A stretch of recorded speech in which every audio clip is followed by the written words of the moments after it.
President Trump there, a very open conversation. At one point, the president's staff playing out a video showing these claims of genocide in South Africa, which its leader has refuted.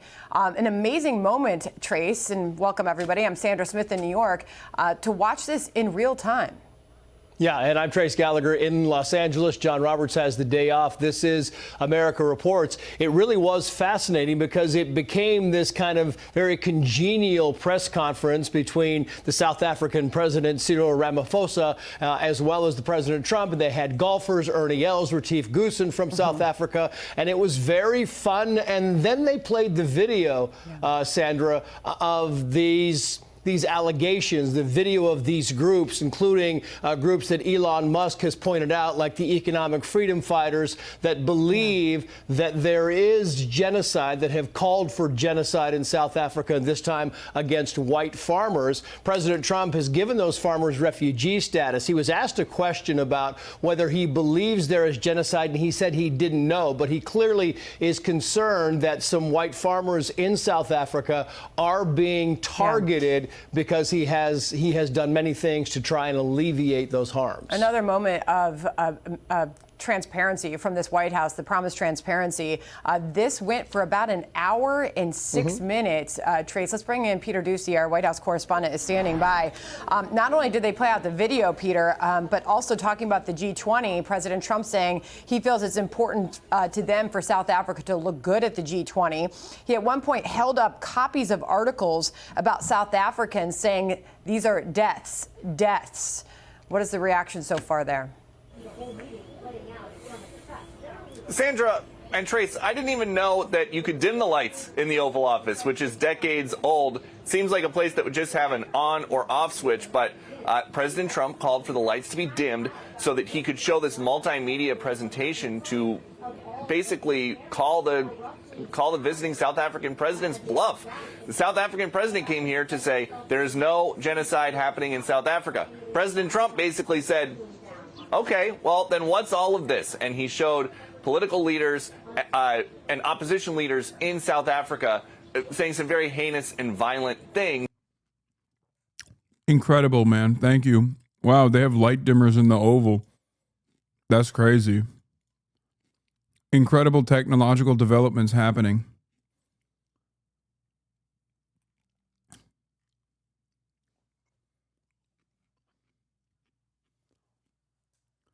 Oh, Peter Ducey. All the worst douchebags are winning, and I genuinely fucking despise it. One of the worst aspects of this government, aside from like the metric ton of evil they're contributing to, is also how galvanized the stupids have gotten in the process.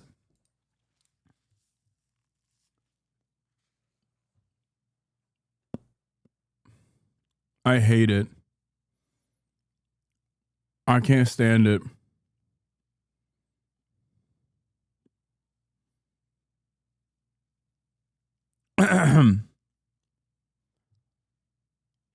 According to their standards, wouldn't Gaza be a genocide? No, there would be a different... If what's happening to white farmers in South Africa constitutes a genocide, then you need a different name for what's going on in Gaza. Like, you can't call those two things the same thing. Like a mega genocide or like a super Holocaust or something. You know what I mean? Like, that's crazy. Even the Holocaust itself would have to be named something different. Like, it's just not, you know, it's not comparable.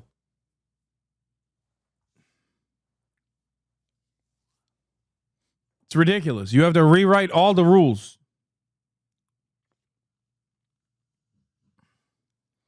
The stupidest thing to me is how much credit these people give to a leader like Malema. Yes, he has a following, and the EFF are nowhere near as influential as these people say they are.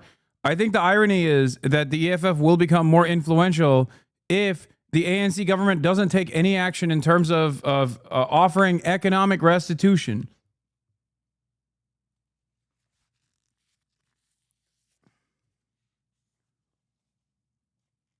Like, that's it.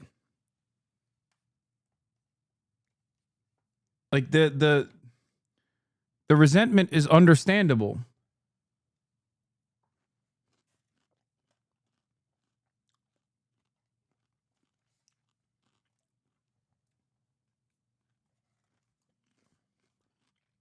Because, like,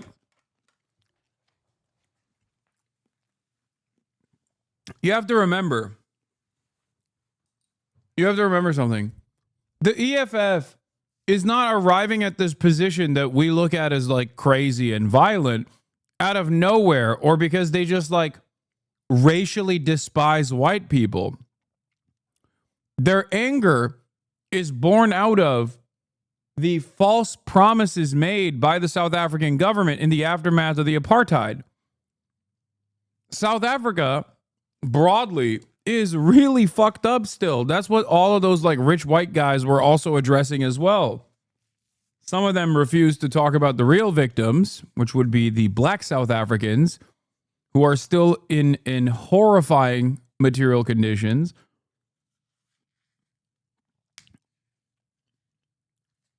But that's it. There's a reason why Malema has gotten any popularity whatsoever.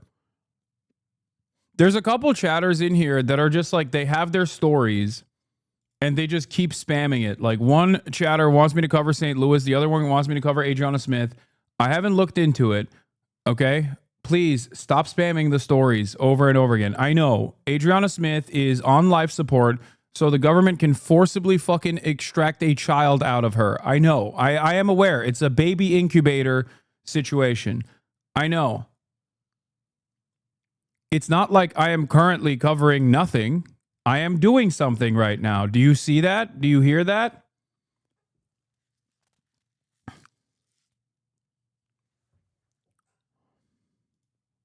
And then the other chatter's like, dude, cover St. Louis. I did. I already did. The lack of funding contributed to the disastrous tornadoes becoming even more disastrous than they normally would have. For several minutes, and he just made the one of the funniest things I have to mention here, by the way, is the fucking metric ton of Asmongold fans who have come in here to be like, I hear Asmongold is in your mind. I haven't brought up his name even fucking once today. He, on the other hand, I know has covered me multiple times today, and his dumb fuck fans keep coming in here to bring up his name for some reason. You guys come in here and talk about how showerless you are and how rotted you are, both inside and out, and demand drama take place. Leave me the fuck alone, man. Holy shit.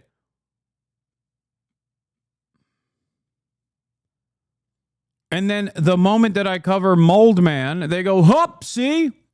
Fucking rent-free, dude. It's like, no, you're the one who is bringing him up. I haven't talked about him. I'm talking about the fucking news. Why the fuck would I care about what he has to say about anything? And the rest of the South African delegation sit there in the half-dark room and watch it. And afterwards, President Trump did want to talk a little bit about trade, and his visiting famous golfer friends from South Africa got to speak as well. He said he has not made up his mind, despite the presentation that he had the staff cut and put forward. He has not made up his mind yet about whether or not there's genocide happening. That is something the South African team strenuously denies. And it's worth pointing out that is definitely the most awkward Oval Office meeting since Zelensky was here. It ended a little bit better because I can see the vehicle. It is not leaving. The South African delegation is not leaving early. They will be sticking around for lunch. But really, when you watch that, it seems like the Trump foreign policy doctrine is a lot like the old slogan for the MTV show The Real World, where people stop being polite and start getting real. And that's what we just saw from President Trump. A couple of things, Peter, I noticed there. One was a good question from a South Incredible. African reporter. She was asking about the G20 summit in South Africa coming up in November. President Trump said it was important that the United States be present at that. Didn't really commit to actually going to the G20 summit, so that's something yet to be seen. But I'm wondering about Elon Musk's hand in all of this. We know that he is South African. Elon Musk has complained again and again about that his Starlink satellite provider was not allowed to operate in South Africa, primarily because he is white. I'm wondering what the reaction there was and how much that played into the videotape playing, as you will, and the lights being dimmed in the Oval Office. Yes, so the two things in order there. President Trump saying that the United States should be at the G20 doesn't necessarily mean that he is going to go, just that they should have a presence. And there's been some talk. Where's this fucking chatter who's like, you should cover Asmongold in the same way that you should cover Theo Vaughn with the same disdain that you have for Asmongold. No. And it's simple. Theo Vaughn, regardless of his allegiance or sympathy for the Trump administration, and there's plenty of that, okay? He's quite literally, he went to Qatar with the Trump administration to do a comedy show to the troops there. Theo Vaughn still has an open mind, especially when it comes to what is going on in fucking Gaza. Okay? I'm not going to cast aside a valuable ally like that, knowing full well that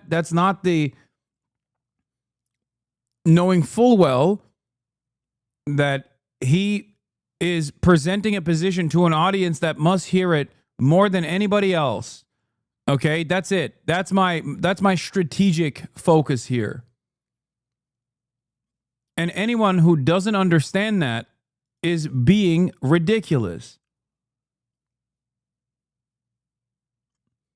That's some 2004 Bush admin shit. I don't know why you're keeping a comedian so close other than careerism. What?